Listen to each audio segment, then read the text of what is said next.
1985 के अंदर जब बीजेपी ने अपना पहला इंतखाबी मंशूर निकाला था तो उसके अंदर ये शामिल था कि मकबूजा वादी से आर्टिकल 370 का खात्मा करना है। उसके बाद 2019 के अंदर ये कदम उठा लिया गया।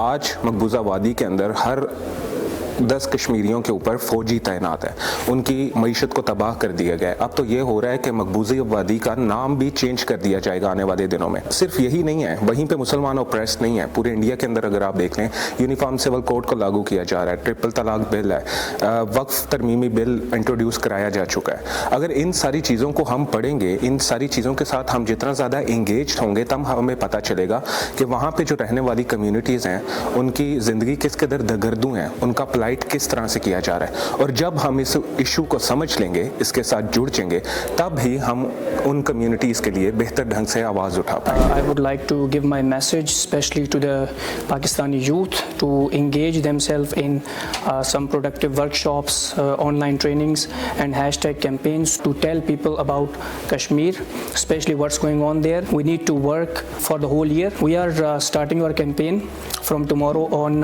5th of February, and I would like to invite everyone to join us in that on Twitter, and that will be related to Kashmir. Again, I would like to extend our support for Kashmiris, and for this cause we are standing strong, and I believe that Kashmir will be free one day, inshallah. On this Solidarity Day, I would like to remind the world of the grave human rights violations that India has been committing in Indian illegally occupied Jammu and Kashmir. We know that since the revocation of Article 370 and 35A, India has been claiming normalcy and economic development in Indian illegally occupied Jammu and Kashmir, but the reality is starkly different. If we look up at the statistical data since 2019, 955 individuals have been martyred, 2480 have been injured, and over 25,000 people have been confiscated and they are behind bars. Is this normalcy?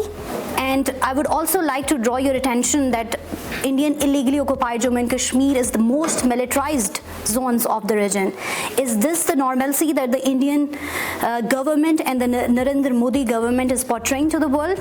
I call upon the international community to advocate for the right of self-determination of Kashmir. यकजहती Kashmir के मौका पर हम बतौर कश्मीरी पाकिस्तान की 77 साल से ज़्यादा पर मुहित कश्मीरियों के साथ इखलाकी और सफारती हिमायत है, उस पर बेहद मशकूर है पाकिस्तान के। इसी हिमायत और इसी सफारतकारी की वजह से ही कश्मीर का जो मसला है पिछले 77 सालों से आलमी सतह पे उजागर हो रहा है। इस वक्त ज़रूरत इस अमर की है कि हिंदुस्तान का मुतशद्दिदाना किस्म का रवैया है उसको आलमी सतह पे उजागर किया जाए, अपनी लिखाइयों के ज़रिए, अपनी गुफ्तगू के ज़रिए और अपनी बातचीत के ज़रिए, क्योंकि जितना डिस्कोर्स क्रिएट होगा वही फ़ायदा मंद होगा और वो ग्लोबल अटेंशन तभी मिलेगी कि जब आप एक डिस्कोर्स क्रिएट करने में कामयाब हो। Kashmir Solidarity Day. It is not just a day to observe, but it's a day so that we can acknowledge the brutal facts regarding the human tragedy in Indian occupied Jammu and Kashmir. Also, it is a day to reflect on our responsibilities and especially to empower the youth so that they can be the change makers for the future. हमें अपने तौर पे जितना भी हो सके जो लोग सफ़र कर रहे हैं, जिनकी आवाज़ों को इंडियन ऑक्यूपेशनल फोर्सेस से दबा दिया है, हम उनको अपनी राइटिंग्स के थ्रू, अपनी मैसेजेस के थ्रू, ट्विटर, सोशल मीडिया पर हम उसको हाईलाइट करें और ताकि हम दुनिया को बता सकें कि what is the actual truth in Indian occupied Jammu and Kashmir, and also it would be so good that हमारी जो voices हैं और हमारा जो work है वो across the world travel करे through different digital media platform.